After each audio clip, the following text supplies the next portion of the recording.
প্রথমে রাজধানীর মিরপুরে পোশাক কারখানা ও কেমিক্যাল গোডাউনে আগুন, এর ঠিক 4 দিনের ব্যবধানে পরপর চট্টগ্রাম, ইপিজেড ও রাজধানীর হযরত শাহজালাল আন্তর্জাতিক বিমানবন্দরের কার্গো ভিলেজে অগ্নিকাণ্ডের ঘটনা। সবগুলো দুর্ঘটনাই ছিল ভয়াবহ।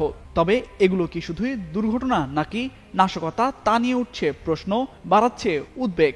এর মধ্যে বিষয়টি নিয়ে গভীর উদ্বেগ জানিয়েছেন বিভিন্ন রাজনৈতিক দলের নেতারা। এবার এই ইস্যুতে প্রতিক্রিয়া জানালেন জনপ্রিয় ইসলামী বক্তা মিজানুর রহমান আজহারি। শনিবার রাতে সামাজিক যোগাযোগ মাধ্যম ফেসবুকে নিজের অফিসিয়াল পেজে তিনি লিখেন, এদেশে অগ্নিকাণ্ড যেন এক অবিরাম চক্র। দু একদিন প্রতিবাদ, মানববন্ধন, মিছিল, গরম টকশো, তারপর আবার সবকিছু নিস্তব্ধ, ঠিক আগের মতোই। অগ্নিকাণ্ডের পর শোক, তারপর সেই চিরচেনা নীরবতা। এগুলো কি নিছক দুর্ঘটনা, কেবলই অবহেলা আর অব্যবস্থাপনা, নাকি এর পেছনে লুকিয়ে আছে কোনো গভীর ষড়যন্ত্র? প্রথমে মিরপুর, তারপর চট্টগ্রাম ইপিজেড, এরপর আবার শাহজালাল আন্তর্জাতিক বিমানবন্দরের কার্গো ভিলেজ। আগুন যেন পিছুই ছাড়ছে না।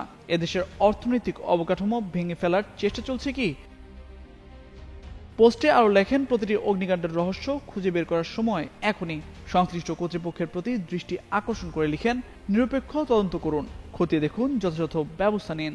এদিকে শনিবার প্রধান উপদেষ্টার ভেরিফাইড ফেসবুক পেজ থেকে প্রকাশিত এক বিবৃতিতে বলা হয়, দেশের একাধিক স্থানে সংগঠিত কয়েকটি বড় অগ্নিকাণ্ড নিয়ে জনগণের উদ্বেগ সম্পর্কে অন্তর্বর্তী সরকার সচেতন।